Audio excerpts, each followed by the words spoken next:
Jadi teman-teman, aku ini mau presentasi soal apa namanya World Energy Outlook. Jadi kalau boleh jujur, sebenarnya ini apa namanya aku itu dapat inspirasi dari kemarin aku kuliah di kampus ada shift ekonomisnya IEA itu lagi presentasi di kampus tentang World Energy Outlook. Nah ini tuh apa? Terus sebenarnya pentingnya untuk kita untuk tahu ini tuh apa nanti akan aku jelaskan. Jadi aku share screen ya.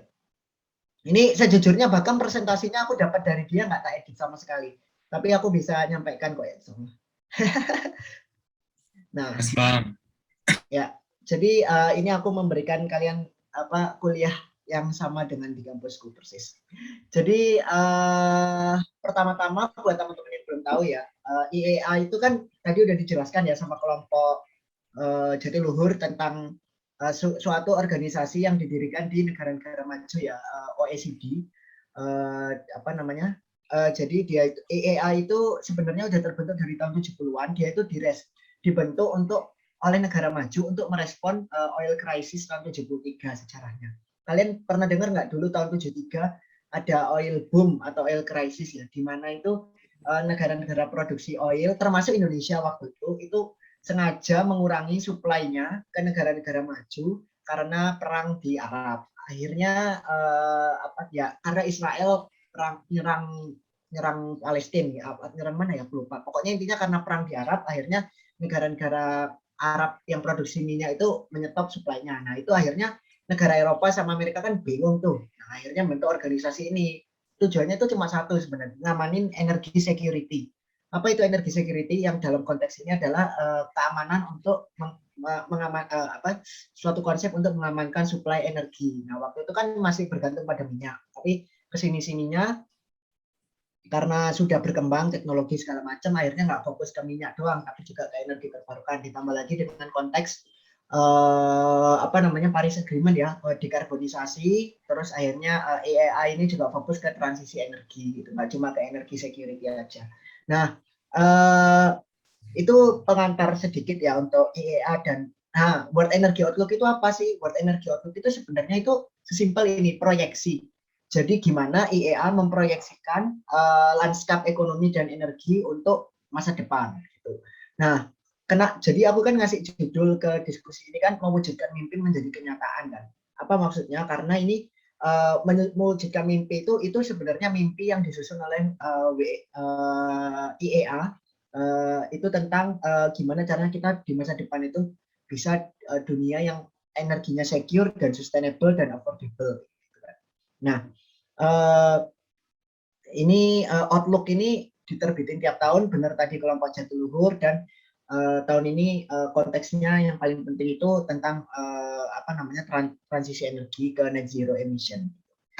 Nah, jadi ini apa namanya konteks diterbitkannya ini ya WEO 2021.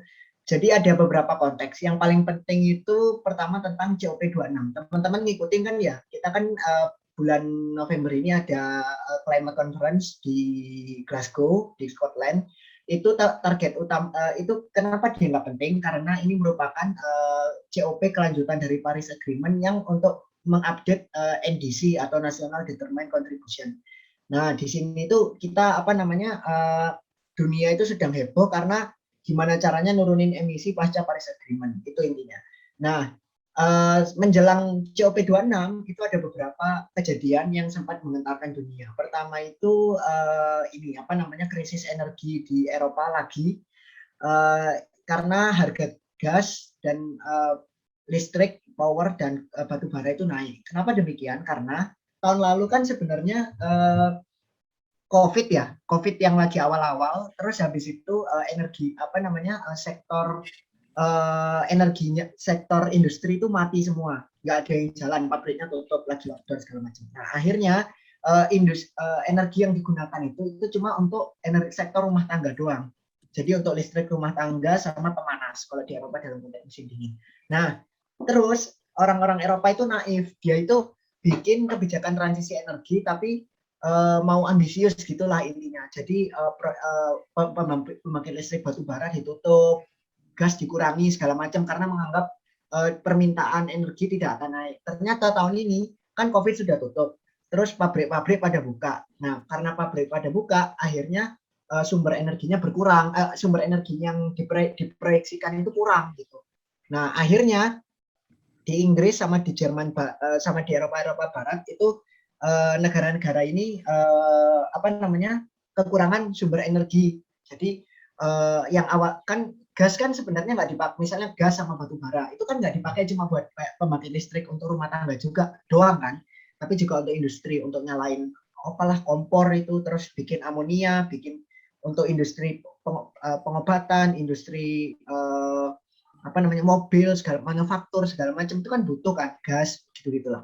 Nah itu ternyata kurang, akhirnya karena kurang harganya naik banget tinggi sampai ekuivalen ke 4 kali lipat harga minyak per barel di sepanjang sejarah termahalnya gitu. Jadi misalnya harga minyaknya itu 100 dolar per barel, harga gas sekarang itu udah 400 dolar per barel gitu di Eropa karena saking dibutuhkannya gas. Nah itu konteks pertama, ada krisis energi di Eropa ya. Yang kedua itu musim dingin. Jadi enaknya, jadi kita sebagai negara di Indonesia itu kan kita nggak kebayang ya kalau perubahan musim itu memengaruhi permintaan energi. Kalau di negara atas, yang di negara-negara subtropis kayak misalnya Jepang, Eropa, Amerika, itu energi itu sangat dipengaruhi oleh musim. Jadi kalau musim dingin kan di sini butuh pemanas yang dari gas maupun pemanas yang dari listrik. Itu otomatis permintaan energi langsung naik, jauh banget.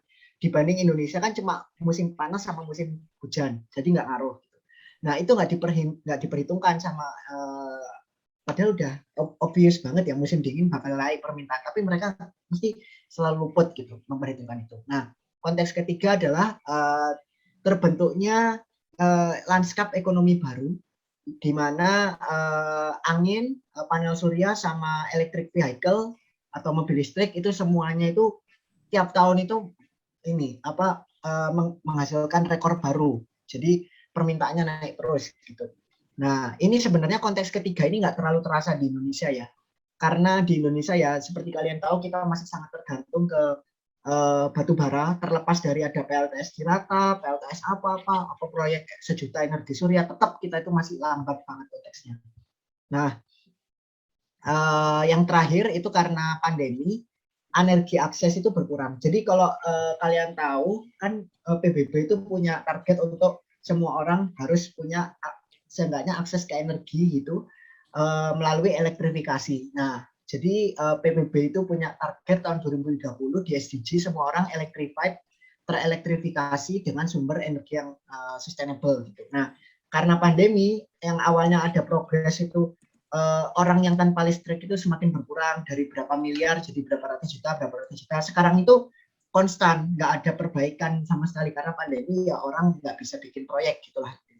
Nah itu konteks-konteksnya. Terus habis itu saat ini tuh ambisi untuk mengurangi emisi di climate agreement yang Paris Agreement itu kan semakin tinggi.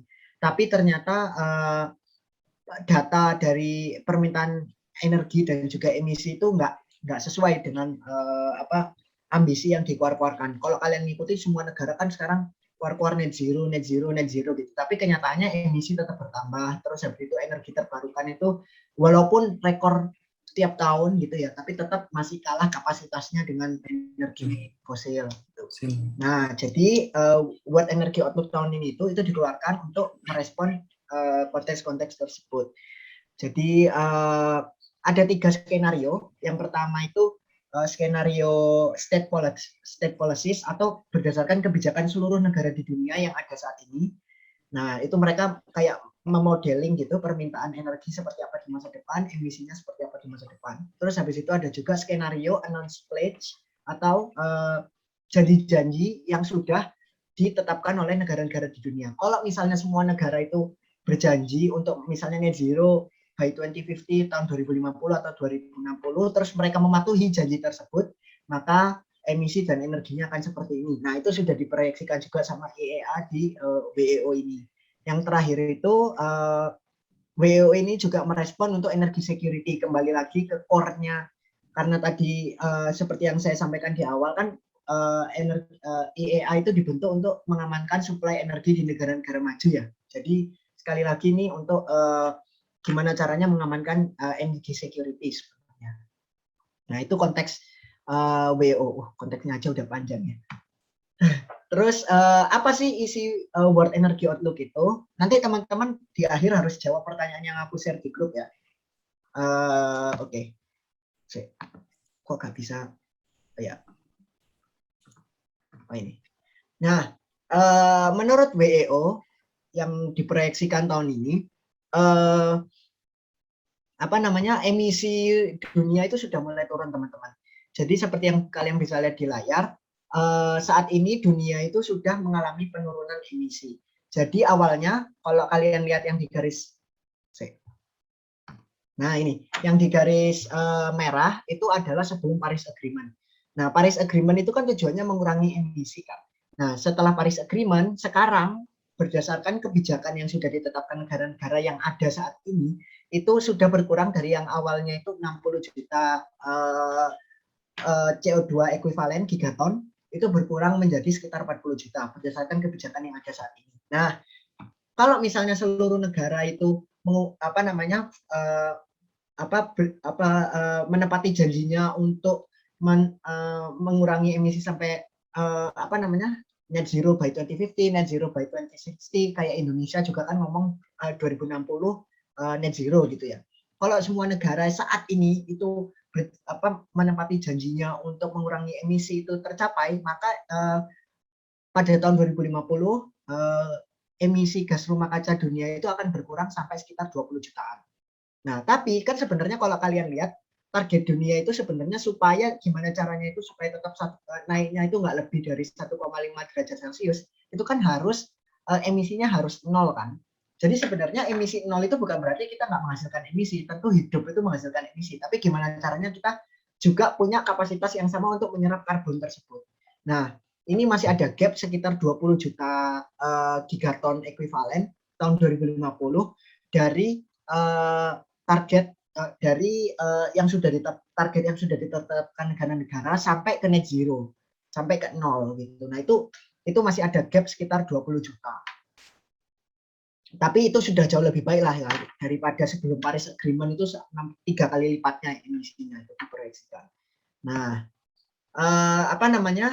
karena mengurangi emisi, tadi juga sudah disinggung ya sama kelompok mobil listrik, karena mengurangi emisi, ini tuh janji-janji negara untuk mengumumkan net zero itu memengaruhi global energy market atau pasar energi global.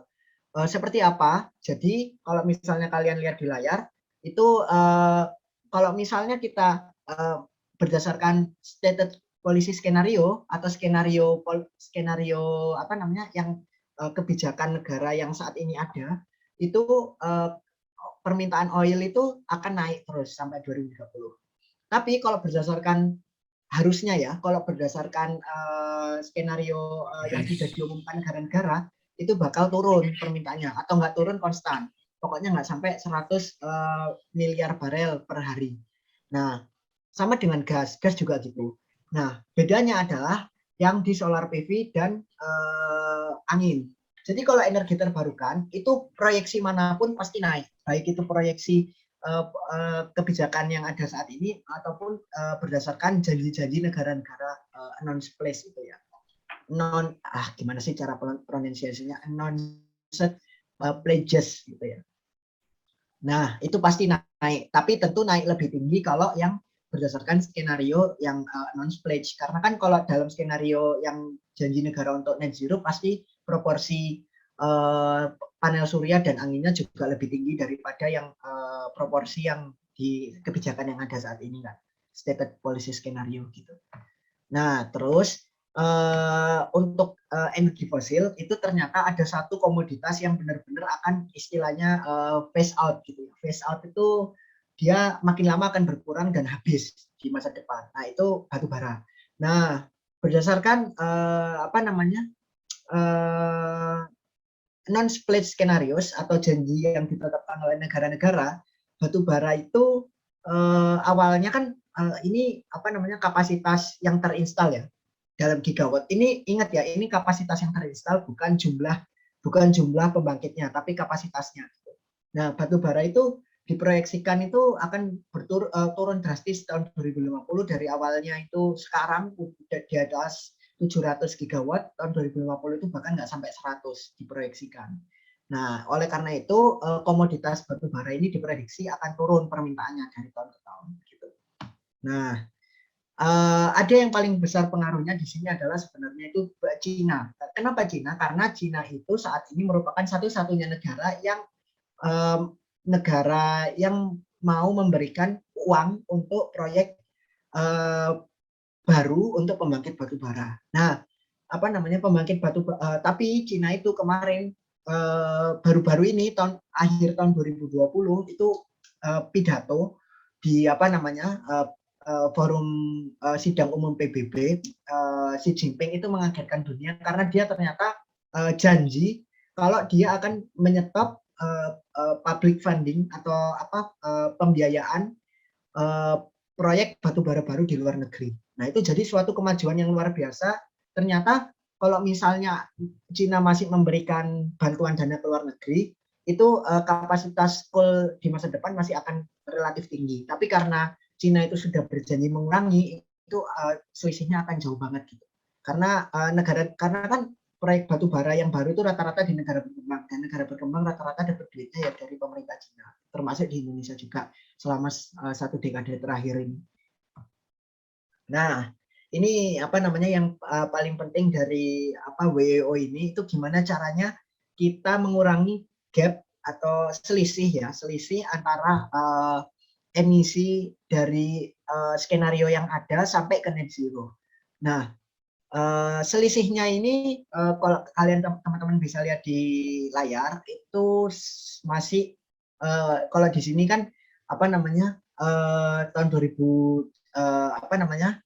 2050 itu masih banyak ya selisihnya, jauh banget. Nah, selisih ini gimana caranya untuk bisa mencapai menutupi selisih tersebut itu dengan IEA bilang ini cost effective technology measures. Cost effective itu intinya adalah teknologi-teknologi yang dianggap itu paling murah dan affordable untuk ekonomi skala besar. Jadi bukan diterapkan cuma per proyek satu proyek itu enggak, tapi bisa diterapkan dalam skala nasional. Nah, teknologinya itu ada sebenarnya. Apa aja? Yang paling penting itu, nah disinilah renewable energy itu mengambil peran, yaitu wind and solar itu sekitar 40%. Kalau misalnya negara-negara itu mau gitu ya meningkatkan kapasitas wind and solar itu sampai 40% dari announced pledge scenarios. Jadi misalnya gini, Indonesia kan udah janji tahun 2060 itu net zero. Nah, tapi masih ada gap yang harus dicapai supaya dunia itu benar-benar net zero gitu, nggak cuma negaranya doang. Itu gimana caranya? Indonesia kan udah janji tahun 2060 kapasitas terinstalnya misalnya 100 gigawatt gitu ya untuk wind and solar. Nah, itu kalau misalnya ditingkatkan 40%, misalnya jadi 140, nah itu bakal bisa tercapai net zero yang beneran untuk seluruh dunia. Kayak gitu gampangnya lah ya. Nah, terus habis itu other power. Nah, other power ini apa yang dimaksud other power itu yang non renewable tapi bisa mengurangi jumlah emisi. Contohnya apa? Kalau misalnya di Indonesia kalian pernah dengar ada pembakaran yang pakai ini loh, yang pakai serbuk kayu bio apa sih istilahnya? Teman-teman ada yang ingat nggak? Bukan biogas. Biomas ya, biomasa. Nah, itu jadi di PLTU yang ada semuanya ini itu nggak cuma bakar batu bara, tapi dikasih serbuk gitu atau daun-daun, itu bakal mengurangi emisi juga gitu kan. Nah, itu harus diterapkan seenggaknya 20%, 20%-an gitu. Terus habis itu metan. Nah, ini belum populer di Indonesia karena belum ada juga. Maksudnya belum pernah dihitung. Jadi metan itu ternyata 4 kali lipat lebih berbahaya dari karbon dioksida. Tapi mengurangi metan itu kan rata-rata dari ini ya. Gas metana itu dari gas bumi, gas alam yang produksi gas alam sama di industri-industri. gimana caranya mengurangi gas metan itu dengan pakai teknologi penyerapan karbon. Nah, itu belum pernah dibahas di Indonesia. Kalau di luar negeri udah dibahas. Nah, caranya menutupi net zero itu gimana? Termasuk ya metan abatement ini, mengurangi gas metana sebanyak sekitar lebih dari 27%-an. Terus energi efisiensi. Energi efisiensi itu apa? Jadi energi-energi yang terbuang, energi-energi yang nggak kepakai itu harus benar-benar ya ditutup gitu. Jangan sampai misalnya kayak gini, pabrik itu cuma butuh 100 gigawatt hour gitu ya, tapi dia makainya 120 karena 20 sisanya ini dipakai untuk cuma nyalain lampu di sudut ruangan yang nggak kepakai atau nyalain mesin sementara mesinnya itu nggak menghasilkan output gitu. Jadi intinya mengefisiensikan energi itu juga harus dilakukan untuk mengurangi emisi.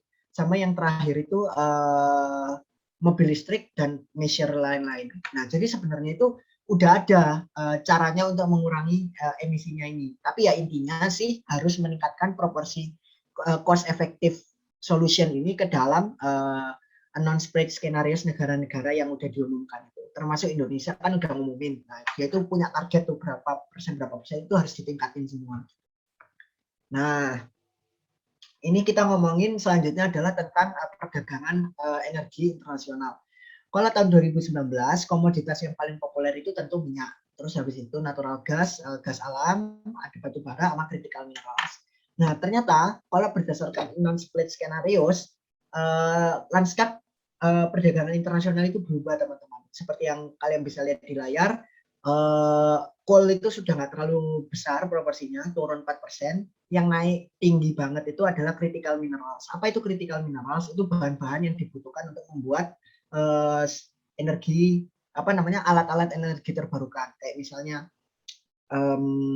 apa sih untuk bangun panel surya namanya nikel, bauksit, kobalt, terus besi gitu-gitulah. Nah, itu bakal naik proporsinya. Hidrogen itu juga bakal ngambil tempat, sama natural gas sama batu bara turun proporsinya. Minyak, batu bara, gas semua turun, yang naik critical mineral sama hidrogen.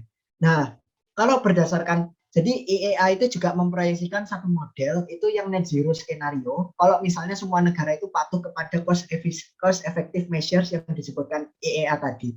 Nah, kalau misalnya berdasarkan skenario-nya IEA yang sangat idealis itu yang paling besar komoditas pada tahun 2050 itu bukan minyak, tapi critical minerals atau yaitu tadi yang aku sebutin, nikel, kobalt, gitu-gitu ya. Terus hidrogen juga bakal naik. Nah, sisanya yang energi fosil itu bakal turun drastis nggak sampai 20% itu bahkan ya, cuma 19%. Nah, ini apa sih? Dia ngomong apa? Ini tentang investment. Nah, di investasi seperti yang kalian tahu, untuk meningkatkan proporsi energi terbarukan, investasi atau pendanaan itu kan sesuatu yang penting ya. Nah, kalau kalian lihat di sini sebenarnya untuk investasi energi terbarukan itu masih kurang banget, teman-teman. Kalian bisa lihat dalam yang grafik yang di sebelah kanan itu net zero emission itu membutuhkan investasi pada tahun 2030 setidaknya per tahun itu sekitar itu berapa sih, berarti sekitar 3 triliun US dollar, 3 triliun US dollar ya. Itu sementara saat ini investasinya itu cuma sekitar 1.000, ini kalian bisa lihat di sini ya, sekitar 1 triliun. Jadi masih kita butuh 3 kali lipatnya untuk mencapai net zero.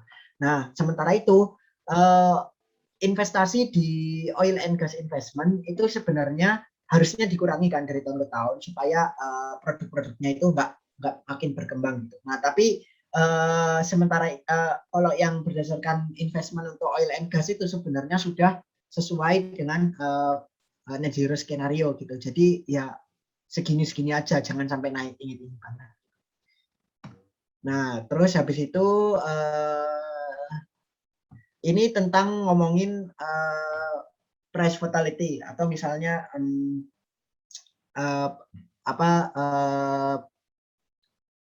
selisih antara kenaikan harga gitulah intinya, karena oil harga, karena kan kalau misalnya tadi kan seperti yang krisis terjadi di Eropa gitu ya. Kalau misalnya negara-negara itu menetapkan kebijakan untuk transisi energi, itu bakal ada kayak shock-shock ya kayak gini sekarang. Jadi negara itu proyeksinya apa, ternyata permintaan itu masih tinggi gitu. Akhirnya harganya naik. Nah, karena harganya naik, negara ada apa namanya yaitu price volatility atau intinya harga yang tidak diproyeksikan oleh pengampu kebijakan sebelumnya. Nah, apa namanya price volatility itu ada kalau ini panjang sih, tapi intinya gini. Kalau misalnya di Indonesia itu kan semuanya diatur sama PLN, harga listrik nggak mungkin naik gitu kan. Tapi kalau di negara maju itu karena mereka pakai pasar bebas, harga listrik itu dan harga rumah tangga ya, listrik dan juga gas untuk penghangat itu semuanya bisa naik sesuai dengan permintaan dan penawaran di pasar. Apa maksudnya? Jadi kalau misalnya harganya lagi tinggi, ya kamu bakal bayar listrik lebih mahal dari biasanya gitu. Sedangkan kalau di Indonesia kan semua monopoli PLN kan. Jadi PLN itu menetapkan harga misalnya 1.000 per kWh. Ya wis, kamu bayar cuma 1.000 gitu. Tapi kalau misalnya di luar negeri itu enggak. Jadi misalnya ada harga naik, ya mereka tetap harus bayar listrik dan gasnya naik gitu. Mungkin yang tinggal di Eropa, Rehan sama Mbak Fatma nanti bisa cerita soal Fatma Dora bisa cerita soal ini ya. Nah, jadi intinya adalah AI itu memproyeksikan kalau misalnya kita itu mau menjaga kestabilan pasar itu harus diskenariokan dengan baik supaya selisih harga antara yang asli dan diproyeksikan itu nggak jauh-jauh amat. Nah, selisih harga yang asli dan diproyeksikan itu selisihnya itu biasanya itu yang nanggung itu pemerintah dalam hal ini subsidi. Jadi kerugian negara itu ada di situ gitu. Jadi untuk mengurangi kerugian itu harus intinya di manage dengan baik lah, terutama untuk sektor rumah tangga gitu. Karena kan itu sektor paling vital ya, yang 24 jam sehari pasti kepake gitu. Nggak kayak industri. Kalau industri kan ya cuma hari kerja aja dan jam kerja doang gitu. Tapi kalau udah libur ya libur kosong, nggak berproduksi gitu. Nggak meminta energi lagi gitu. Nah, ini lanskap ekonomi baru yang bakal diproyeksi oleh IEA. Jadi new global economy itu berdasarkan proyeksinya IEA itu kayak gini teman-teman. Nah, kalian bisa lihat sekarang itu pasarnya masih didominasi oleh minyak dan clean teknologi atau teknologi energi terbarukan yang bersih yang rendah karbon itu masih jauh selisihnya ya antara 1,2 triliun sama nggak sampai 200 nggak sampai 0,2 triliun. Tapi di masa depan di tahun 2050 itu kalian bisa lihat oil itu kalau berdasarkan net zero skenario itu cuma nggak sampai 0,3 triliun, sementara clean teknologi itu bakal mengambil pasar ekonomi global itu sampai di 1,2 triliun US dollar nilainya. Nah, apa saja teknologi bersih yang bakal mendominasi pasar di dunia? Yaitu pertama itu yang paling besar adalah baterai. Nah, ini sebenarnya sangat berkaitan dengan Indonesia, teman-teman. Kenapa? Karena baterai itu kan terbuat dari nikel ya. Terus salah satu komponennya itu nikel, ada lithium, ada kobalt gitu. Nah, sementara kita itu merupakan negara dengan cadangan nikel terbesar di dunia. 1/4 nikel itu ada di kita. Nah, kalau misalnya kita jeli untuk memanfaatkan pasar ya, jadi tahun 2050 ini kita harusnya fokus ke industri baterai dan juga apa namanya electric vehicle gitu untuk mengisi ini nilai pasar di sini karena di proyeksi IEA paling gede itu baterai di masa depan. Terus habis itu ada solar panel, ada fuel cells atau ini lithium ya mungkin ya fuel cells. Aku nggak tahu anak teknik mungkin lebih paham. Electrolyzers itu untuk membuat hidrogen sama wind turbine. Nah, wind turbine ini bahannya kan rata-rata dari besi gitu ya. Ini rata-rata dipakai di Eropa sih, nggak dipakai di kita. Nah, ini mungkin apa namanya bisa jadi rujukan kebijakan juga buat pemerintah bahwa kita harus fokus ke sektor-sektor ini yang diproyeksi di masa depan bakal tinggi. Ini tapi kalau berdasarkan net zero skenario ya, bukan berdasarkan skenario stated policies atau skenario announced pledge. Nah, jadi apa saja kesimpulan dari World Energy Outlook tahun ini. Jadi intinya itu menurut IEA transisi energi itu solusi untuk apa namanya solusi untuk harga pasar yang bergejolak saat ini. Itu bukan penyebabnya. Kenapa? Karena transisi energi itu bisa di-manage sebenarnya. Kalau misalnya sesuai dengan target dan skenario yang sudah ditetapkan, tapi dengan mempertimbangkan faktor-faktor yang misalnya kayak cuaca gitu-gitu terus dan lain sebagainya. Nah, yang kedua itu kalau misalnya kita fokus untuk elektrifikasi, energi efisiensi, yaitu tadi cost efficient measures yang sudah tak jelaskan sebelumnya, kita itu bisa mencapai skenario net zero, atau misalnya di sini itu dibilang masa depan yang naiknya itu cuma 1,5 derajat Celcius. Itu skenario paling ideal ya. Jadi intinya yang kita nggak kiamat lah gitu. Kalau misalnya di atas 1,5 itu dampak perubahan iklimnya udah nggak bisa diperkira, nggak bisa dikembalikan seperti awal lagi gitu. Kalau cuma naik 1,5, masalah biodiversitas itu bisa ditanggulangi, masalah kenaikan air laut itu bisa ditanggulangi. Kalau udah di atas 1,5 itu udah nggak bisa. Nah, terus habis itu harus ada ini penyesuaian untuk energi security dan harga yang bergejolak itu, yang terutama di negara-negara Eropa dan subtropis. Terus kesimpulan berikutnya, lanskap ekonomi dunia itu saat ini terbentuk ya, baru muncul gitu, emerging, itu yang lebih terelektrifikasi berdasarkan clean tech teknologi gitu ya. Itu juga bakal menghasilkan banyak potensi untuk lapangan pekerjaan dan juga pertumbuhan ekonomi. Nah, yang terakhir itu negara-negara atau pemerintah itu harus semuanya itu meningkatkan komitmen gitu ya, atau terutama untuk mengalirkan investasi menuju clean tech ya, clean teknologi, nggak cuma ke energi fosil. Karena kayak misalnya Indonesia saat ini kan investasi masih diarahkan juga misalnya ke pembangkit listrik batu bara, terlepas dari target net zero di tahun 2060. Kalau kalian baca RUPTL terbarunya PLN kan mereka bilang oke, kita 2060 itu net zero, terus habis itu kita setelah 2035 kita nggak akan menggunakan kita nggak akan membangun PLTU baru, tapi dari sekarang sampai tahun 2035 mereka itu masih mau melanjutkan sekitar 35 megawatt kalau aku nggak salah, 30 megawatt itu pembangkit listrik baru pakai batu bara. Intinya apa ya? Intinya tetap investasi diarahkan ke batu bara.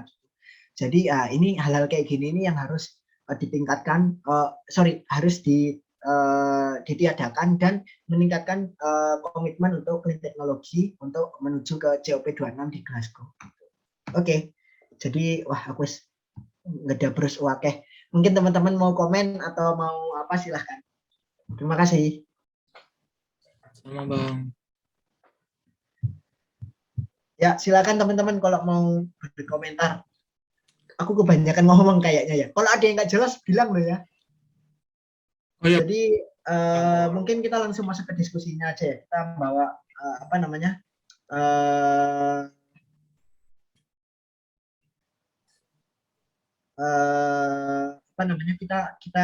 kita jawab pertanyaan yang aku share di grup ya. Jadi pertama, apa perbedaan net zero skenario, stated policy skenario sama announced pledge scenarios? Kayaknya tadi aku udah jelasin banyak deh. Teman-teman harus, ayo guys, ngomong guys. Kalian entar. Sebelum kita masuk ke diskusi, mungkin ada mau pertanyaan dulu teman-teman. Ada yang mau ditanyakan nggak? Aku ada pertanyaan. Halo. Iya, boleh. Sebenarnya aku mau tanya soal yang penerapan energi itu. Kalau misalnya tadi kan yang dijelaskan sama IEA itu semuanya kayak tentang solar itu lebih menjurus ke PV ya. Cuman yang aku tahu kalau misalnya efisiensi, tapi agak kurang bahas tentang solar thermal. Padahal yang aku tahu itu tuh penerapan solar thermal itu efisiensinya jauh lebih tinggi daripada PV. Tapi kenapa kalau IEA itu lebih fokusnya ke penerapan PV-nya gitu, yang aku pengen tahu sih gitu. Itu sih. Sama Sebenarnya aku baru tahu tentang biomas baru-baru ini. Itu kalau misalnya di Indonesia tuh sudah mulai diterapin nggak sih biomas? Padahal itu sebenarnya yang aku tahu kalau misalnya penerapan biomas tuh sebenarnya udah tinggi banget dan salah satu yang paling efektif setelah setelah hydropower gitu. Oke, Ilmu aku oke, gitu. thank you pertanyaannya Dora. Panggilannya Dora apa Fatma? Dora. Ya udah, yang lain ada yang mau tanya? Bang, aku tanya bang, Apa? yang di WEO, yang dibahas dari WEO itu terkait posisi biofuel itu kan ada biomasa, ada biofuel lah anggapannya gitu. Itu tuh nggak dijadikan ini ya, nggak dijadikan apa namanya concern utama ya, lebih ke concern solar dan angin berarti ya. Soalnya sih tadi kan ada pengurangan apa yang terkait gas metana tadi. Iya, ya. Ya itu kan sebenarnya kan dari situ juga seperti contohnya biogas. Itu kan biogas kan dipakai bahan bakarnya tuh berdasarkan hasil dari gas metana yang dihasilkan di ini kan pengolahan kotoran, mau itu dari kotoran hewan, kotoran manusia. Itu kan juga satu menjadi energi alternatif. Nah itu dari pertanyaan awal tadi sih, kenapa sih jadikan concern di WEO itu? Oke. Oke, makasih. Teman-teman, anu dong, tanya dong, on cam kayak biar aku nggak ngerasa ngomong sendiri. Aku. Ayo, Vino. Mas, mau nanya Mas, sebenarnya kalau apa ya, ini kalau aku lihat dari apa ya dokumennya tuh, ini yang 1,5 derajat tuh sebenarnya target apa pemanasan kedepannya gitu ya, sampai tahun berapa 2050 itu ya. Nanya aja sih soalnya kalau sekarang aja tuh udah 1,2 1,1 sih. Kayak ujung-ujungnya emang naik gitu sih. Jadi kalau menurutku ya menurut apa ya menurut Mas Aji sendiri sih emang gimana ya, optimis nggak sih kira-kira apa kalau sama draftnya IEA nih. Sementara kalau di RUN-nya aku lihat sendiri sih masih mengandalkan coal gitu, masih mengandalkan batu bara gitu, masih mengandalkan batu bara karena aku juga pernah ngobrol juga sih sama anak tambang di kampus aku juga kan, jurusan tambang. Mereka tuh cepat dapat kerja gitu karena emang batu bara emang masih berjaya gitu, apalagi sama 10 tahun ke depan di Indonesia tuh makin berjaya gitu. Jadi kalau misalkan dari draft ini kan dibuat secara internasional ya, emang udah optimis kan, udah idealis, tapi di sini masih realistis gitu, masih mix energi gitulah. Mungkin batu bara yang yang electricity-nya kecil bisa dibongkar gitu. Sementara yang batu bara kayak Titan tuh udah susah mungkin kayak gitu. Sementara di IEA sendiri justru itu semua dihilangin semua gitu. Apalagi yang terbesar itu sendiri, electricity yang terbesar itu, karena emisinya juga besar gitu. Itu sih kalau menurut Mas Babang itu gimana, maksudnya apakah optimis atau gimana pendapat aja gitu, optimis atau realistis gitu. Oke.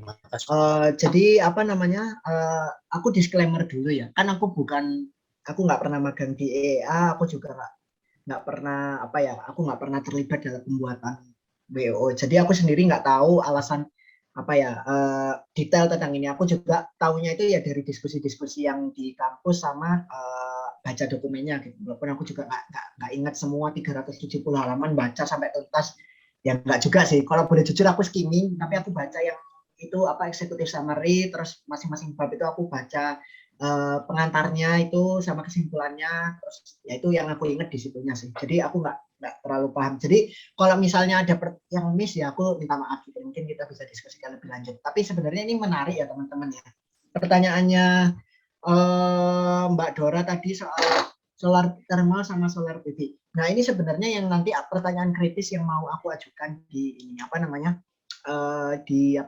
di pertanyaan bonus. Kalau Mbak Dora lihat di pertanyaan yang aku kirim ke grup, apa bias-bias yang ada di dalam WEO. Jadi sebenarnya gini, walaupun ya modeling, aku nggak tahu dia itu mempertimbangkan solar thermal atau enggak.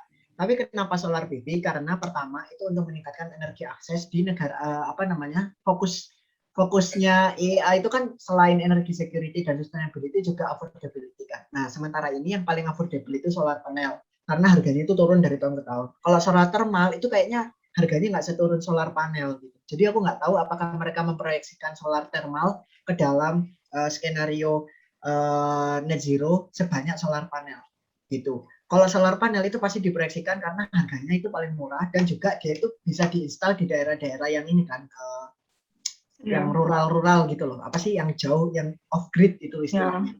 Kalau solar thermal itu kayaknya butuh biaya yang kapital intensif ya, setauku ya. Modal gede di awal gitu. Iya nggak sih? Oh, kalau misalnya untuk kalau sebenarnya emang lebih mahal, cuman kalau setahu aku kalau misalnya PV itu kan lebih produce electricity, tapi kalau misalnya thermal itu lebih produce ke heat energy, kayak misalnya energi panas, terus kayak air panas gitu-gitu.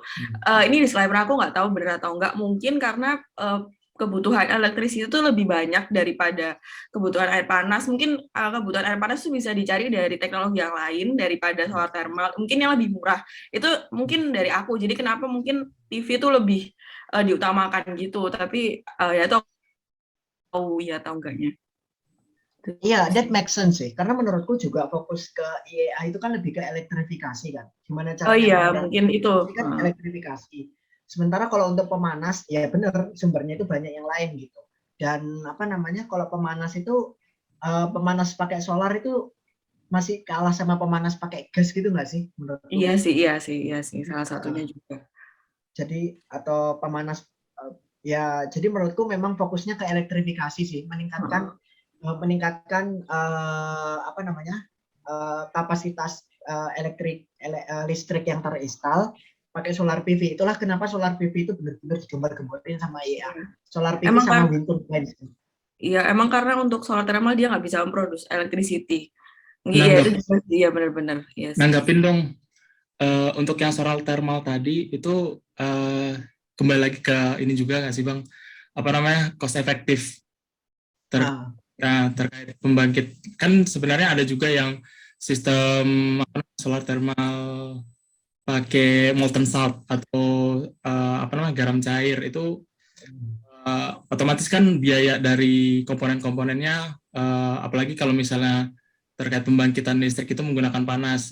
Anggapannya sama solar thermal ini seperti geothermal, hanya saja dia harvesting energinya dari matahari. Nah, dari matahari sendiri kan dia juga butuh transfer panas. Nah, molten salt itu bukan sebagai komponen yang buat ngasilin listriknya juga lagi.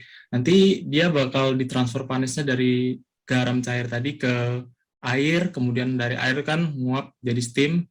Jadi banyak banget deh komponennya. Kalau saya pelajari itu ada turbin uap juga dia butuh, terus dia butuh penangkap panasnya untuk penyimpanan molten salt yang harusnya hanya misalnya kalau misalnya periode tertentu di siang hari yang panas banget, ketika dia mendung dia cuma bisa tahan 1,5 jam.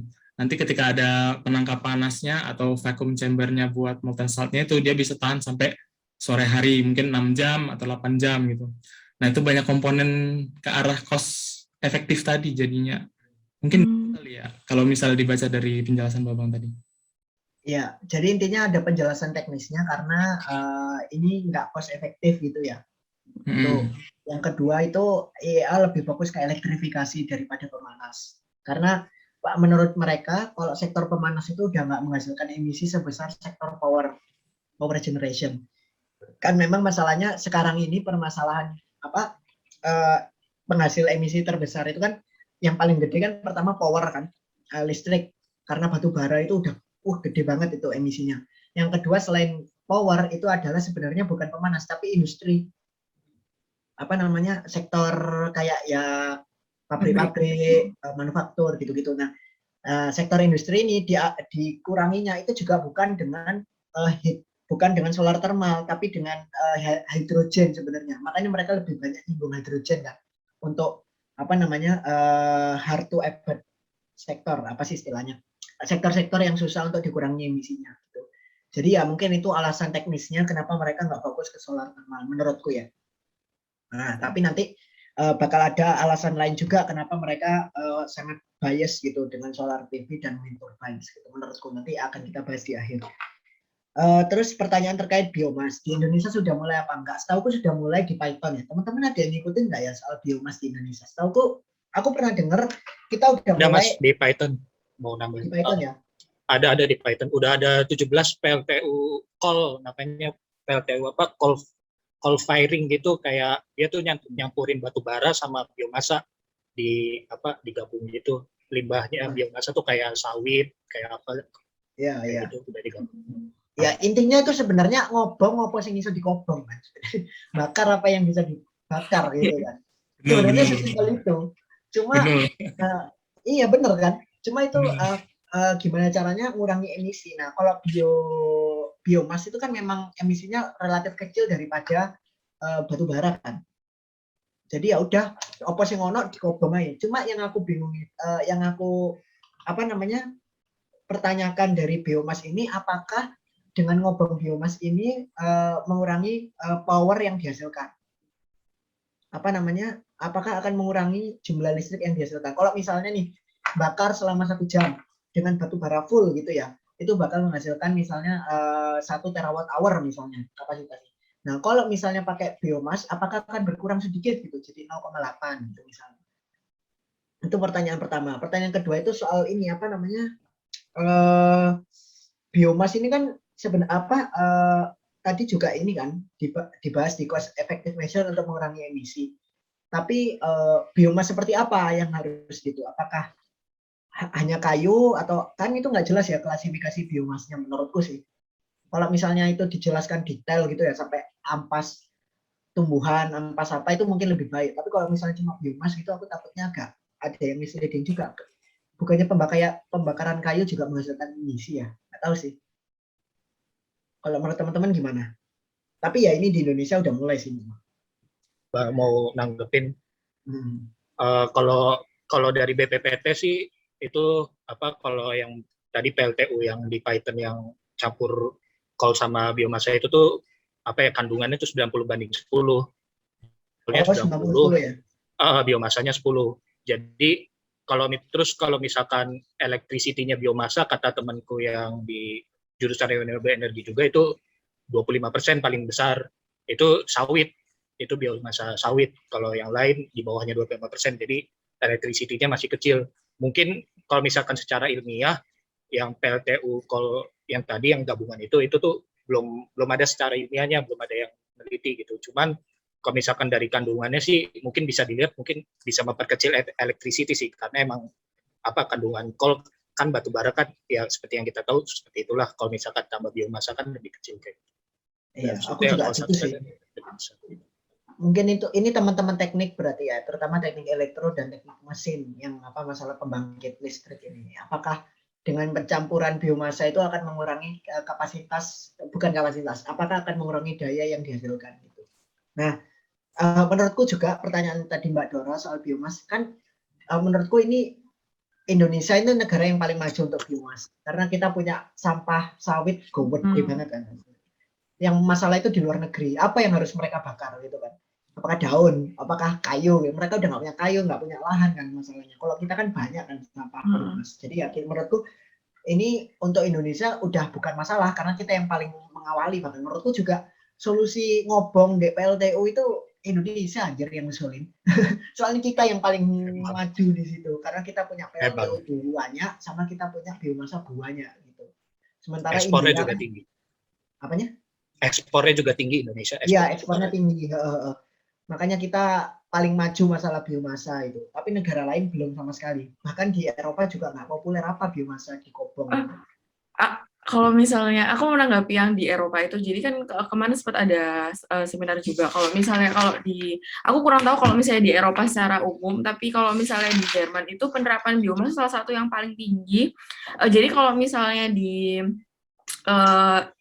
Jerman, kebetulan karena aku di sini, jadi tuh penerapan RE di sini tuh 16% dari semua kebutuhan energi yang digunakan. Jadi mereka udah mulai menggunakan 16% sumber energi mereka itu dari RE. Nah, 8,5%-nya tuh udah pakai biomas di sini. Nah, tapi makanya aku nggak tahu kalau misalnya, padahal kan kita kalau di sini kan kayak sampah itu nggak terlalu sebanyak di Indonesia kan, padahal dan di sini bisa lebih tinggi gitu daripada penerapan di Indonesia. Dan satu lagi kalau misalnya di sini tuh sudah mulai kayak misalnya ada namanya teknologi namanya net zero energy building. Jadi untuk semua bangunan di Indonesia tuh udah mulai menerapkan biomas untuk kebutuhan rumah tangga mereka. Jadi kayak sampah rumah tangga mereka itu bisa diolah. Jadi mereka bisa menggunakan biomas itu salah satu sumber energi atau electricity power-nya dari mereka gitu. Gitu sih. Itu cuman info doang. Oke, makasih. Oh ya, aku nanggapin juga tadi terkait biomas. Di Jepang sendiri itu juga mereka pakai energi basis biomas. Contohnya tuh dari mereka butuh tandan kelapa sawit, tandan kosong kelapa sawit yang dari Indonesia juga. Nah, dari situ bahan bakar mereka untuk membangkitkan listrik.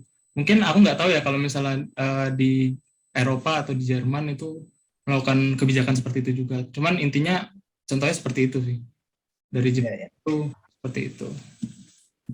Oke. Mungkin kita lanjut ke pertanyaan berikutnya ya, soal biofuel. Jadi gini, biofuel itu nggak terlalu dibahas di WO. Nah, ini juga menarik ini. Kita kan promoting biofuel banget karena kita punya kelapa sawit kan. Itu kan yang mau dijadiin B30 sekarang ya, atau B40. B100. Enggak, sekarang B30 kan. Oh iya, B40 Bang. 40 ya, sudah 40% pakai sawit, misalnya pakai minyak gitu kan. Nah, di sini seperti yang aku bilang tadi Mas, biofuel itu semua kendaraan itu mau dialihkan ke listrik. Jadi nggak pakai biofuel, mereka nggak favor biofuel karena mereka ya tahu lah, mereka nggak terlalu karena mereka nggak punya komoditasnya, itu aja sih sebenarnya. Karena mereka nggak punya sumber minyaknya itu. Kan mereka itu Pak, biofuelnya bukan dari sawit, tapi dari biji bunga matahari, biji bunga rampa, sama minyak kedelai. Nah, kalau untuk dijadiin minyak, itu mereka itu kesulitan untuk memenuhi permintaannya, karena biofuelnya itu dipakai rata-rata untuk sektor konsumsi dan kosmetik malah.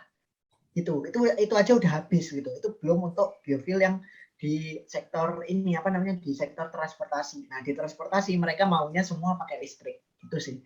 Itulah kenapa biofuel itu nggak terlalu dibahas. Padahal terutama untuk pesawat ya. Setahuku pesawat itu susah, kan nggak mungkin kan pesawat dielektrifikasi, itu kan butuh energi yang gede banget kan. Nah, karena energinya gede, menurutku pesawat itu ya paling memungkinkan itu pakai bioaftur ya, bioaftur benar. Yang pakai dicampur-campur itu, cuma ya kembali lagi karena mereka dari awal sudah nggak punya. Ini nanti akan jadi jatuhnya ke pertanyaan kritis itu Mas. Kenapa gitu?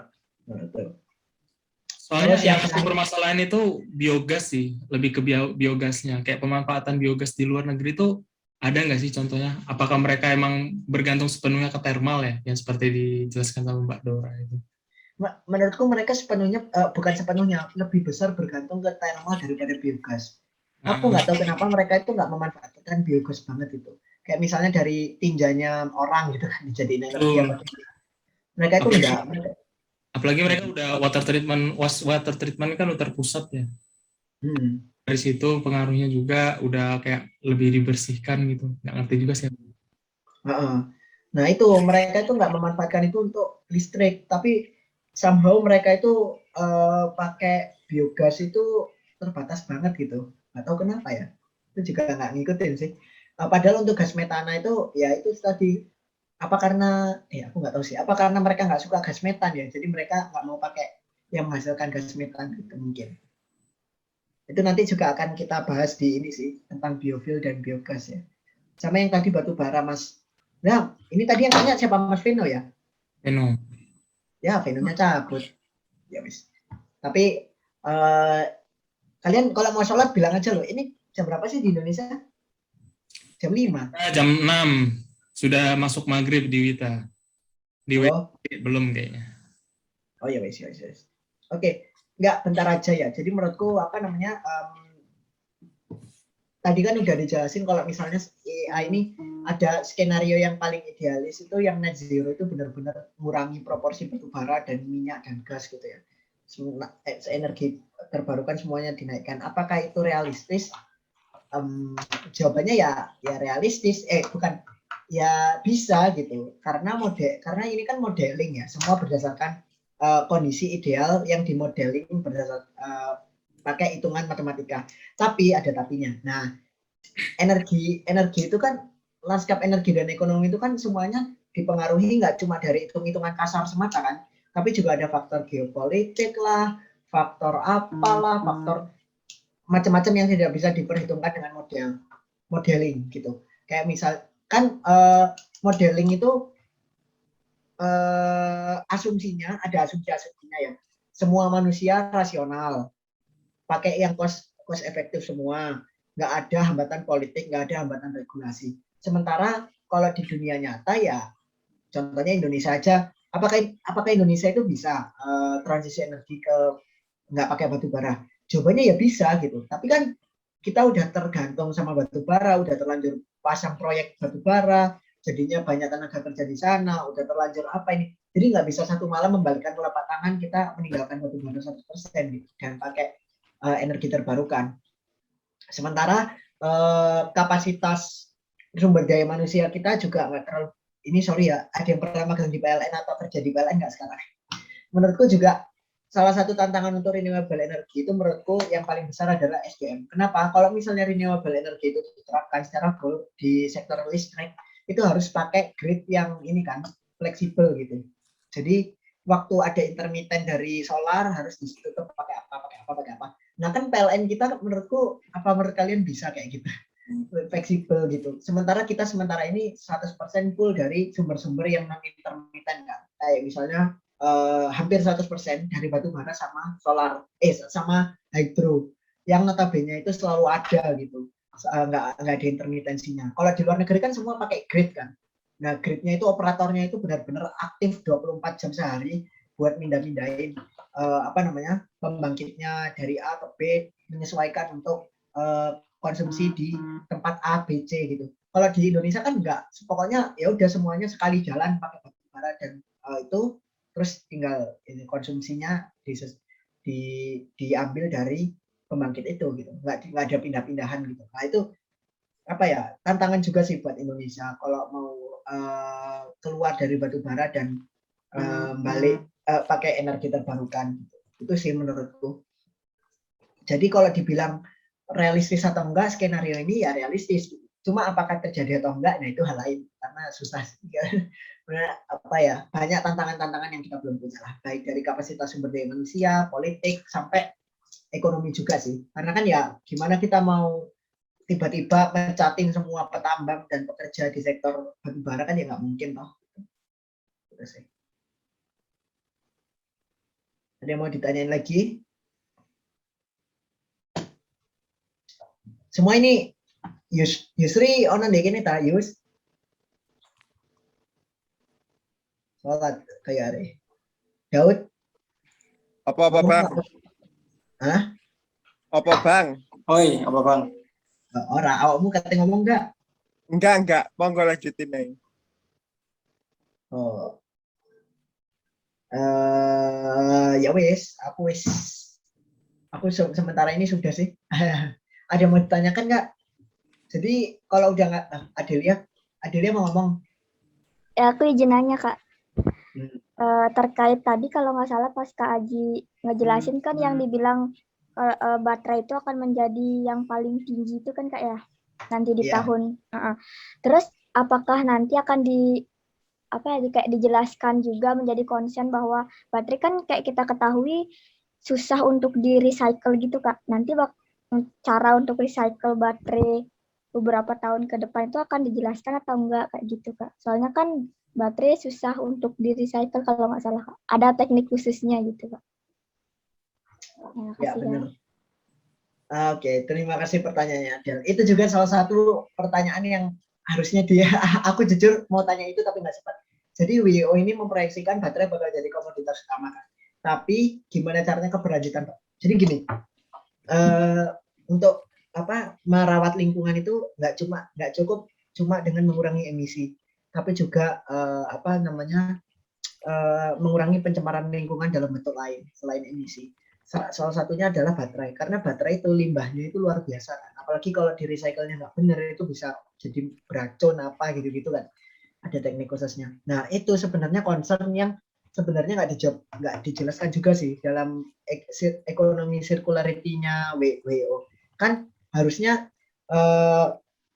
kalau baterai itu naik, otomatis kapasitas industri recycling baterai harus ditingkatkan juga kan, supaya nggak mencemari lingkungan. Tapi ini nggak dijawab juga. Ini kan modelnya cuma memproyeksikan, oke, kita butuh baterai sekian untuk memenuhi net zero emission, gitu, untuk mengurangi emisi doang. Tapi untuk pencemaran lingkungan lain ya belum dipikir. Kalau menurutku, boleh terus terang ya. Aku kalau membaca WHO nggak ada sama sekali membahas masalah recycling baterai gitu. Atau aku skip, mungkin teman-teman baca gitu ya, atau gimana caranya mengurangi limbah baterai gitu. Nah itu kan concern juga di masa depan. Jadi ya itu sih dilemanya mengatasi masalah lingkungan itu nggak ada solusi tunggal gitu loh. Masalahnya solusi untuk mengurangi emisi itu ternyata juga bakal menghasilkan masalah baru, yaitu masalah pencemaran lingkungan baterai gitu kan. Recycling baterai yang butuh besar gitu. Itu juga sih tantangan yang harus dicoba.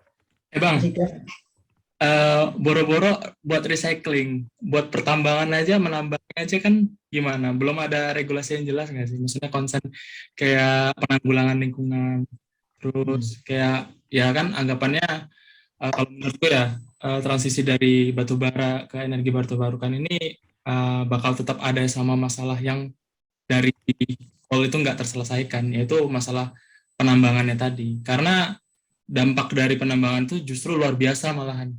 Walaupun climate change-nya memang efeknya itu menurun, kayak pemanasan global atau peningkatan permukaan air laut, tapi kayak dampak lingkungan di sekitar pemukiman itu cukup besar. Kayak di Samarinda sendiri ini yang ini kan lagi galak-galaknya mau transisi ke energi terbarukan, tapi aktivitas pertambangan juga nggak ada berpengaruh besar. Di sini malah jatuhnya lebih parah lagi, sehingga ya harusnya di hulu sungai itu daerah penyerapan air yang cukup optimal dari tahun 2010 sampai tahun 2015. Setelah pasca tahun 2018 itu mulai terjadi banjir yang benar-benar signifikan. Harusnya setahun sekali, sekarang bisa 2 kali setahun, 3 kali setahun. Jadi concern lingkungan ini sih yang harusnya orang-orang yang pemangku kebijakan itu lebih konsen lagi gitu, ketimbang rapidly grow di EBT kita harus cepat-cepat transisi, tapi tidak dibarengi dengan itu tadi aturan-aturan dalam pertambangan itu pemilihannya lebih tepatnya ke standar untuk itu, standar lingkungannya gimana. Oke. Sepertinya udah cukup kritis ya, ada. Nah itu mungkin nanti juga bisa jadi pertanyaan sih, atau nggak cuma pertanyaan, itu sebenarnya itu juga peluang penelitian dan peluang bisnis untuk kalian semua. Kalian kan udah tahu ya kalau misalnya industri baterai itu bakal tinggi di masa depan. Jadi kalian udah tahu sektor mana yang akan di masa depan itu bakal naik gitu, ekonominya. Sementara ada juga peluang-peluang misalnya kayak bangun pabrik recycle baterai gitu-gitulah, itu bakal juga bakal tinggi sih itu. Itu sih kalau dari aku. Ada yang mau ditanyain lagi nggak guys? Ini kayaknya semua pada maghriban kecuali aku sama Dora. Ada yang masih online nggak nih? Kathy online? Miranda? Iya, aku online. Aku mau nanyain dong, Mas, masih ada waktu gak ini? Masih. Oh, masih. Iya, aku mau nanya, Mas. Kan kita kan nggak bisa langsung begitu aja ninggalin batu bara brak gitu ya, langsung secara serentak. Nah, terus setauku tuh ada yang namanya teknologi CCS kan, Carbon Capture Storage. Nah, itu apa di Indonesia udah diterapin atau belum? Terus kenapa nggak semua PLTU itu yang pakai batu bara pokoknya dikasih CCS? CCS ini sebenarnya, thank you pertanyaan Miranda. CCS itu sebenarnya salah satu yang paling menarik. Kenapa? Karena CCS itu pro kontranya gede.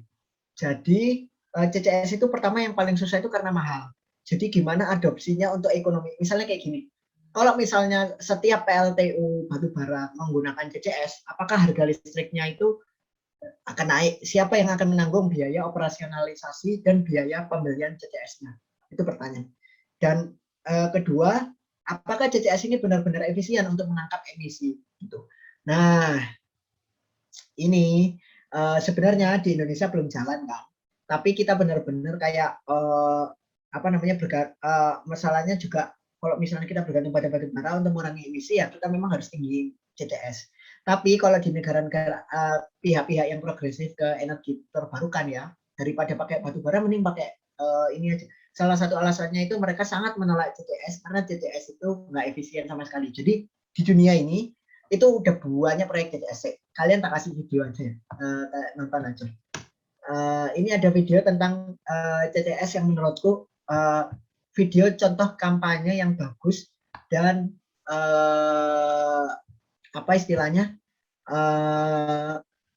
menjelaskan kenapa CCS sampai sekarang itu belum bisa digunakan dalam skala besar, dalam skala economic of scale gitu. Saya tak cari video nih.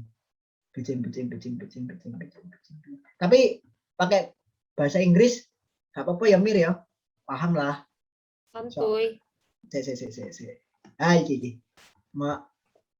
Iya apa jenenge? Ini ke kalian. Kelihatan nggak? Kelihatan di layar ya? Calls grow for us to urgently reduce our emissions. Hello, I'm from the Australian government with an important announcement as we enter the next stage of the climate crisis. Massive fires, massive floods, massive bullshit. As things fall apart and calls grow for us to urgently reduce our emissions, we've come up with a PR campaign, technology that makes us look like climate heroes whilst doing sweet nada. Introducing carbon capture and storage. Carbon capture and storage, or CCS, is a complex mining process whereby fossil fuel companies inject donations into the arseholes of politicians to delay climate action and let them keep making the ching-ching. CCS entails two key stages, capture and storage. In the capture phase, also known as state capture, fossil fuel interests infiltrate your government at every level so that we'll ignore scientists and keep approving new coal and gas projects. But don't worry, in the storage phase, we pay those fossil fuel companies billions of dollars to bury their emissions underground. Does it work? Absolutely. Those companies store the billions of dollars deep, deep down in their bank accounts where no tax officer can reach them. What's that? Do they store the carbon? Yeah, nah. CCS has missed every single target we've set for it. Let's take a look. 20 years ago, we told you that by today, CCS would capture 5,000 million tonnes of CO2 per year. Today, the world can barely capture 10, which is so far off target you can't even see it on this graph. And when you remember that our global emissions are 36 billion tonnes each year, even if it had met its target, it would contribute approximately fuck all. We also said there'd be 100 CCS projects running by today. Today, there are only 6, but the biggest one's right here in Australia. So how's it been doing? Well, we gave Chevron $60 million to capture its emissions. And in 2016, it captured fuck all. In 2017, fuck all. In 2018, fuck all. But in 2019, it finally got clogged up by sand. To date, Gorgon has captured only 30% of its target. And that's just its processing emissions. If you include all those released when the gas is finally burned, it captured barely 2%. But hey, Chevron stored 100% of that 60 million you gave them. Capture and storage. And that's just the latest fail. Here at the Canadian government, we spent about $1 billion to prove CCS works at this power plant, except it proved it doesn't by failing to reach its target every single year.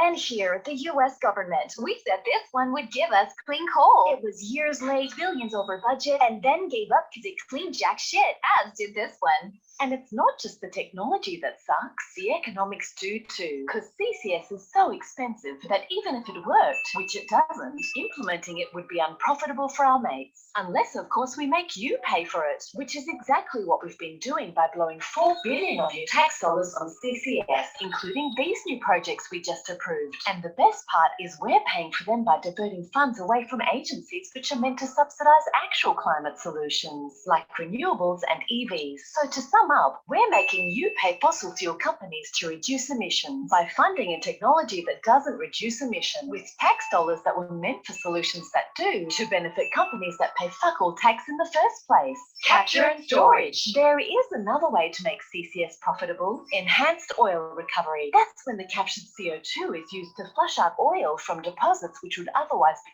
too hard to reach. Oil which once burnt can release more carbon than was captured. You might call that bullshit, but we call that carbon capture use, which is why we've added a U to CCS, given Santos millions to pull that trick off at Moomba, and called it clean energy. Speaking of bullshit, have you heard of clean hydrogen? Fuck green hydrogen, the energy source with zero emissions made from renewables and water. Here's clean hydrogen, made with coal or gas, which emits more than if you just burnt the fucking coal or gas in the first place. But don't worry, it's clean, because we'll bury that problem too with CCS.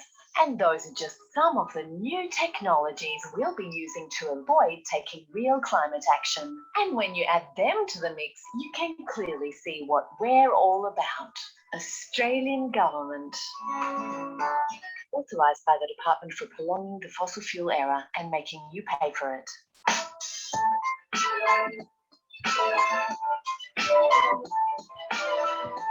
Oke. Sorry. Jadi apa namanya? Miranda udah lihat ya tadi. Teman-teman udah lihat juga kan? Udah lihat. Banyak enggak? Itu video satir sebenarnya. Jadi apa namanya? CCUS itu kalau kita jangan diambil ininya doang ya, kayak miso-misonya doang, fak-fak. Tapi juga ini apa namanya? Konteks yang dia mau sampaikan itu apa pesannya. Jadi pertama, CCS itu diproyeksikan sekian kan, tahun 20 tahun lalu menangkap sekian. Sampai sekarang itu nggak ada yang efektif di dunia, itu cuma ada 6 proyek CCS yang berjalan saat ini. Dan apakah mereka semua menangkap emisi sesuai target? Ternyata enggak juga kan. Bahkan yang di Australia itu cuma 1,8% gitu dari target yang sudah ditetapkan. Padahal CCS itu sangat mahal. Nah, karena itu nggak efisien, akhirnya mengaruhi juga ke ekonominya. Karena mereka sangat mahal, kalau di Australia itu mereka itu dibiayainya itu pakai pajak kan. Jadi pajaknya itu dikasihkan ke perusahaan minyak dan gas atau perusahaan batu bara untuk mengurangi emisi di pertambangan mereka. Nah, di pertambangan mereka itu terus dipasang CCS untuk mengurangi emisi tersebut, tapi ternyata gagal juga kan, nggak memenuhi target lah intinya. Padahal mereka bilang dengan adanya CCS itu seluruh pertambangan jadi net zero gitu istilahnya, atau pokoknya mengurangi emisi gitu. Nah, itu tidak terjadi. Dan beban biaya untuk membayar CCS yang berjuta-juta dolar itu kan pakai uang pajak kan, uang rakyat kan. Nah, itu loh, masalahnya itu di situ. Kenapa bukan perusahaan batu bara atau perusahaan minyak dan gas yang dibebankan untuk menggunakan CCS tersebut gitu sih. Nah, itu pertanyaan seputar ekonominya juga itu, apakah ini profitable secara ekonomi? Kalau misalnya perusahaan itu menggunakan CCS, apakah mereka bisa memproduksi minyak dan gas dan batu bara dengan harga yang sama dengan sebelum CCS? Kalau misalnya harganya naik, apakah harga listrik dan harga minyak dan gasnya nggak naik juga? Kayak pertanyaan-pertanyaan seputar itu yang belum dijawab dengan CCS sih sebenarnya gitu. Itu sih menurutku. Oh, oke Mas. Berarti apa ini sebatas karena teknologi CCS-nya emang belum sebagus yang diharapkan?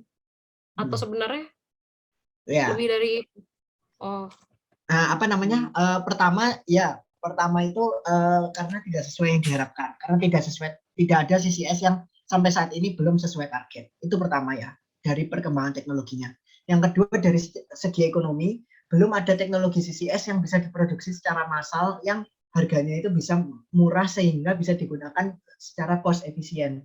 Intinya harganya bisa diproduksi dengan economic of scale yang gede, yang skala besar, kayak kamu memproduksi mobil kan, kayak pertanyaannya itu sama kayak pertanyaan di Indonesia.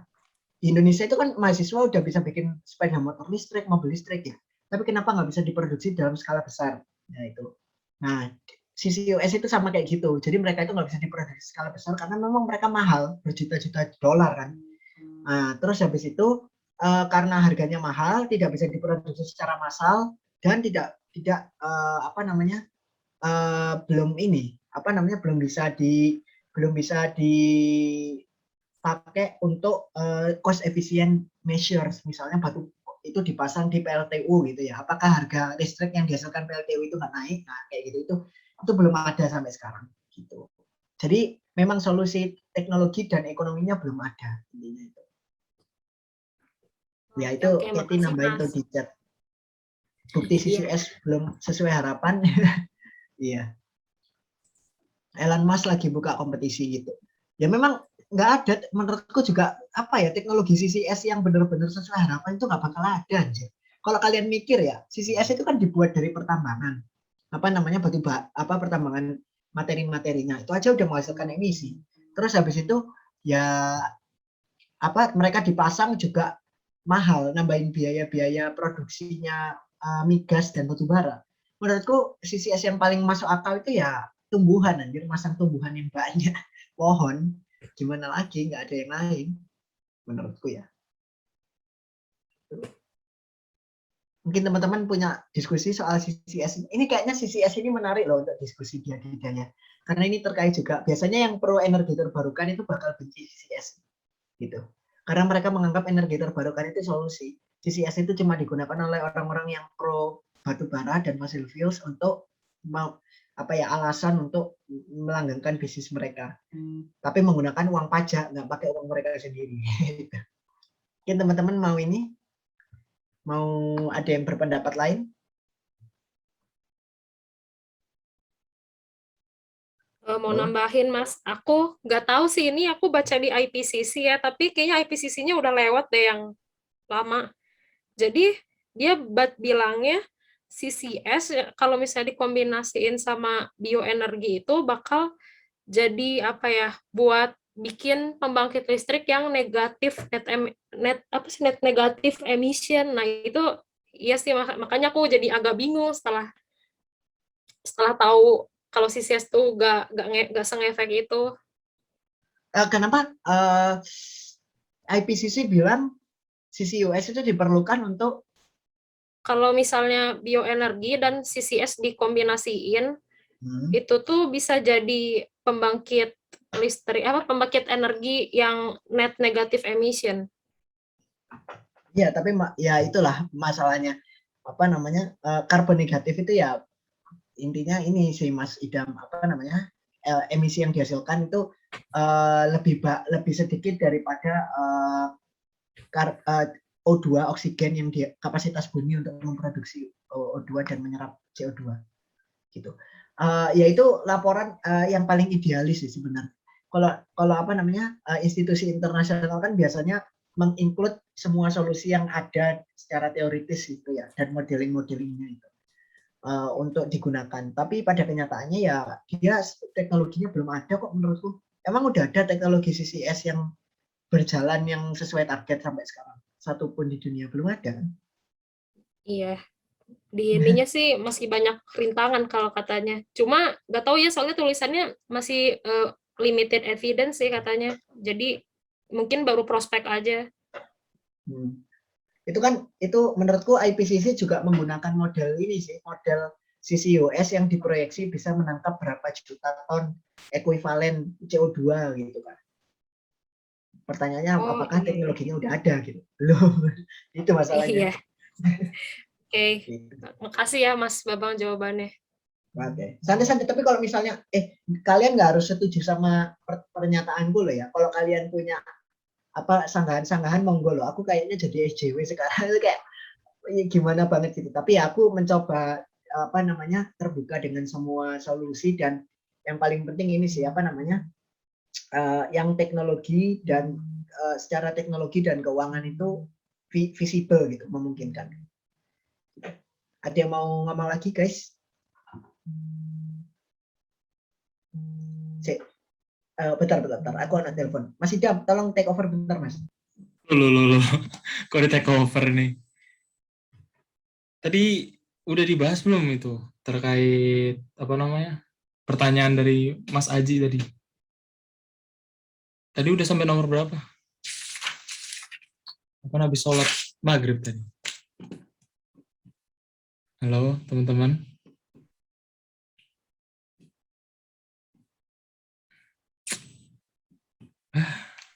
Nggak tahu, kayaknya belum disinggung deh. Kayaknya ya. Nggak tahu.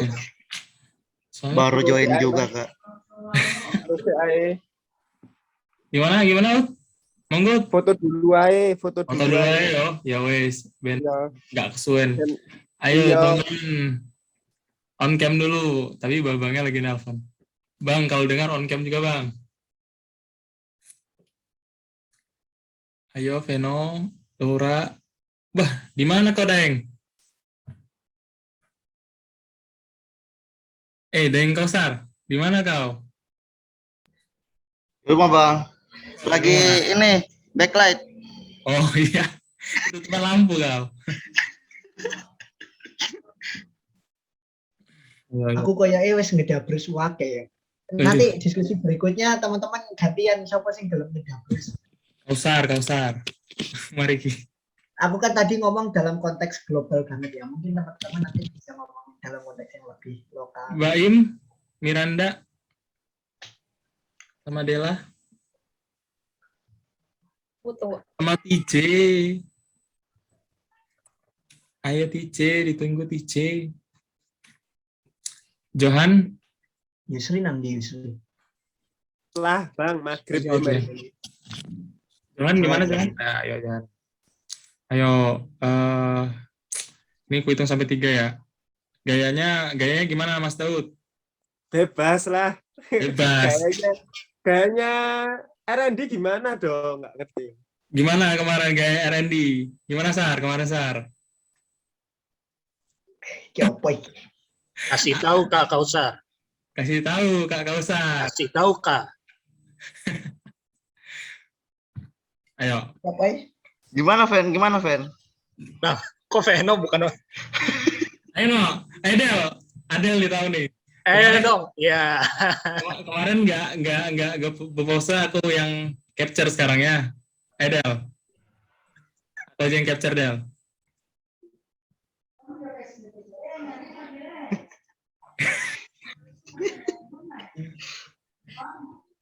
Ayo dah, ayo bebas aja. Ayo lebih.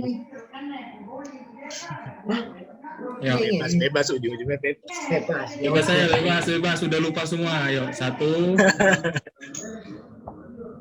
2, 3. Lagi. 1, 2, 3. Udah, cukup. Oke. Ayo Mas Babang, lanjutkan lagi Mas. Wes gak ono. Pertanyaannya gimana jadi yang di-share itu? Ya, pertanyaannya coba masing-masing kelompok jawab. Yo, masing-masing kelompok masih ada nih perwakilannya. Yo. Kelompoknya yang Cirata. Jawab. Pertanyaan pertama. Di kelompok Cirata, Hadir. Iya. Hadir, Ron. Fen. Johan. Afan. Siapa yang jawab? Kausar dulu mau jawab nggak? Atau siapa dulu? Atau gimana nih? Oh yaudah deh, aku deh. Apa sih pertanyaannya? Apa bedanya? Sebentar. Lupa aku pertanyaannya apa bedanya itu ya?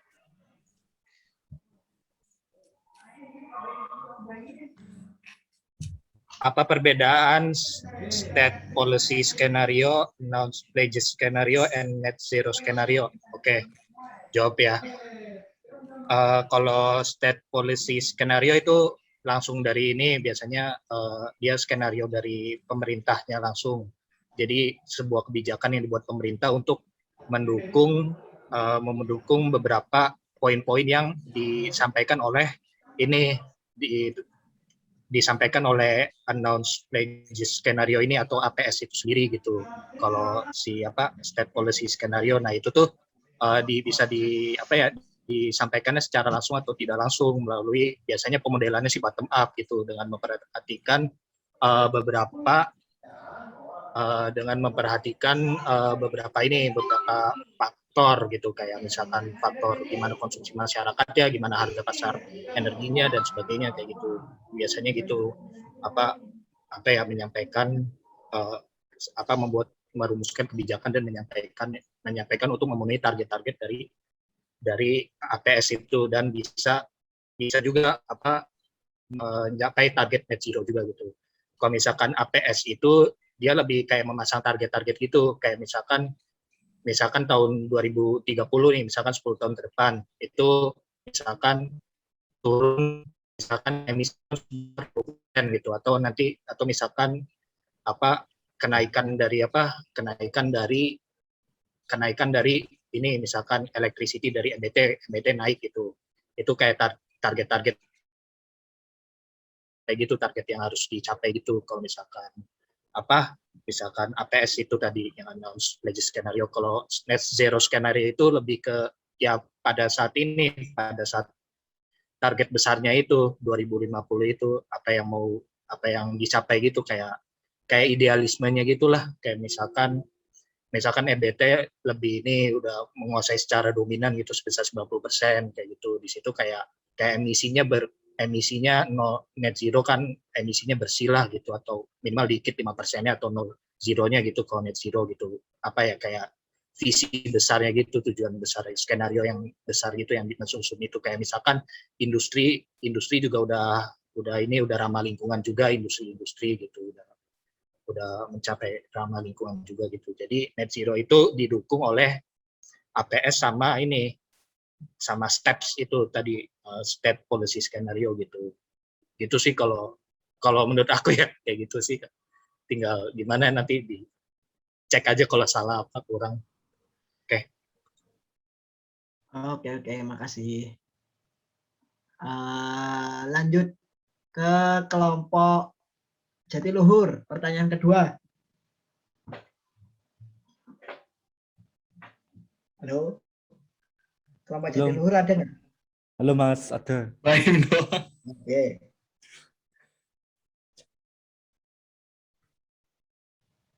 Ini sudah ngapain Mas Adi lupa? Nah, pertanyaan kedua jawabannya apa?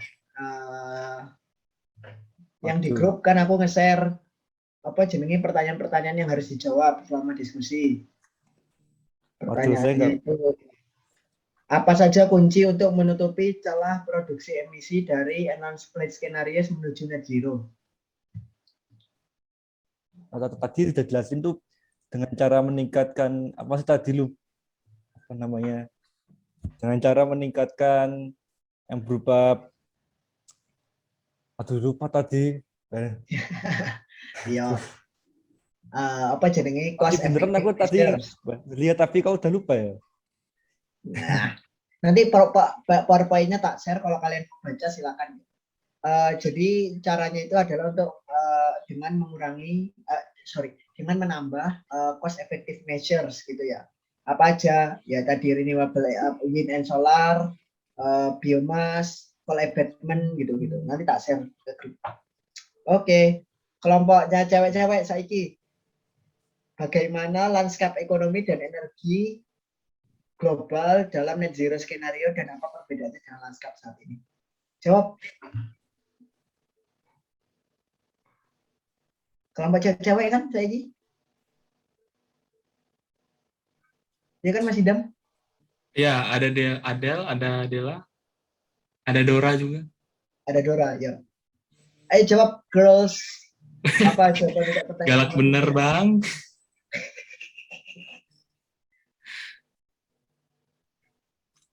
Adel, Dela, atau Dora ada yang mau menjawab? Kok aku ampun Pak dosen. Adnan, Baim mau jawab? Lagi. Jangan. Kalau saya lagi. Ini pertanyaan apa ya tadi yang ketiga? Bagaimana lanskap ekonomi dan energi global dalam net zero skenario dan apa perbedaannya dengan lanskap saat ini? Lanskap. Waduh, ini pertanyaan anu ini. Susah, Mas. Padahal tadi udah aku jelasin di PPT-nya. Iya, gue inget lanskapnya tapi lupa. Ya beneran saya juga anu. Ya. Tadi udah baca tapi kok langsung lupa gitu. Heran aku. Ya santai. Yo intinya sekarang kan masih dikuasai komoditasnya minyak kan, minyak terus habis itu batu bara sama gas. Nah nanti di 2050 kalau menurut skenario IEA itu yang paling besar adalah apa tadi baterai ya kalau nggak salah. Baterai. Ya. Oh inget Mas. Baterai terus wine terus fuel terus PV sama electrolysis kalau nggak salah ya nggak sih? Iya benar. Wis itu. Dapat door prize. Keren. Yo. Wis itu aja. Jadi tapi kalian udah tahu lah ya maksud pertanyaan-pertanyaan dan jawaban-jawabannya. Yo. Jadi lek ditakoni karo wong apa isi World Energy Outlook kalian udah bisa jawab loh, aja ngisi-ngisi adidaya loh. Oh, wis diterangke ya lali-lali nggak apa-apa detail tapi tahu gambaran garis besarnya lah. Nggak perlu berapa persen. Wis yo. Mas mau nanya. Ini aslinya kalau kayak pertanyaan harus dijawab itu seperti ujian atau gimana sih maksudnya? Atau mungkin emang harus biar lebih paham aja gitu sama inti diskusinya atau gimana? Oh ini. Iya, yang tadi barusan tadi maksudnya gimana sih biar apa gitu? Pertanyaannya. Iya, biar apa nanya ada pertanyaan seperti itu? Enggak. Jadi gini, pertanyaan itu kita susun itu untuk membuat diskusinya itu sesuai dengan arahan di awal. Mas Idam nanti bakal ngasih tahu juga ya, kalau kita bikin diskusi kan ada TOR ya, term of reference.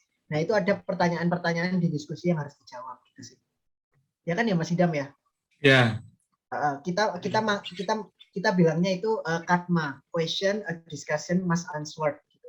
Jadi intinya adalah selama diskusi itu kita harus menjawab pertanyaan apa gitu sih. Paham nggak maksudnya? Paham. Jadi ya itu buat arahan diskusi aja, bukan buat apa, nggak. Kalian nggak dinilai, nggak. Misalnya kalian nggak paham tahu untuk adidaya, enggak. Wong Pak, cuma panduan buat diskusi. Intinya buat panduan biar diskusinya sejalan dengan apa yang kita rencanakan di awal, gitu sih. Itu ancar-ancar aja. Gitu. Oh ya, pertanyaan ini muncul di kuis raker tuh, ada Katie udah ngasih clue tuh. Nanti kita rapat kerja bakal ada kuis guys, jadi siap-siap ya.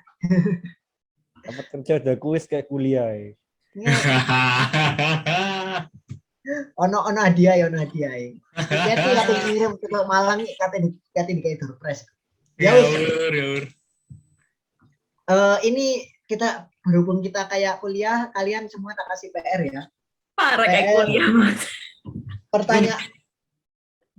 Pertanyaan bonus.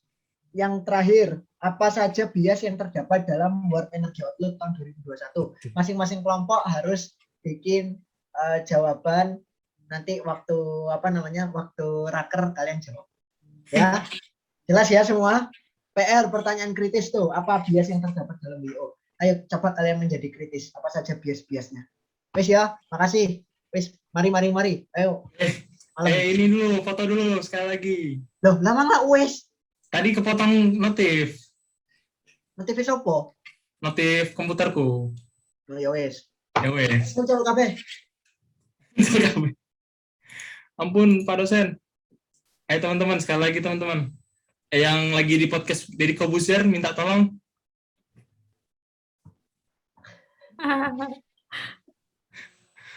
Mbak bintang tamu. Kayak Russell V-nya nggak klarifikasi. Kan Rahel belum klarifikasi, Bang. Oh, belum ya? Bisa ditangkap bahkan lapor klarifikasi. Ayo, Apandi. Kamu muncul kayak. Ayo, siapa yang ini yang mau fotoin? Masih Dam. Aku kah? Ya udah aku lagi. Semoga nggak muncul ya, ini biar tak ini full screen kan. Nah, coba ya, lagi 1, 2, 3. Lagi 1, 2, 3. 1, 2, 3. Wes. Ini Mas. Terima kasih guys. Sampai jumpa di Ngedabrus berikutnya. Nanti pembicaranya tolong gantian ya. Masing-masing kelompok harus ngirim tuh ke Ngedabrus. Kalian mau ngomongin apa terserah. Yang penting semuanya berpikir dan berdiskusi. Oke? Oh iya, ini lanjutan buat brainstorming kan masih 2 minggu lagi. Minta Ya. ini tadi kan udah ada catatan-catatan tuh yang sudah kalian utarakan ke forum ini. Itu nanti kalau bisa buat brainstorming 2 minggu ke depan itu kalian siapkan buat faktor hal teknisnya tadi ya. Maksudnya persiapan hal teknisnya kayak siapa nanti yang bakal ditargetkan buat ngisi di topik diskusi itu, terus nanti ide-ide permasalahan apa lagi yang muncul dari dari pokok permasalahan yang dibahas tadi yang udah dikerucutkan.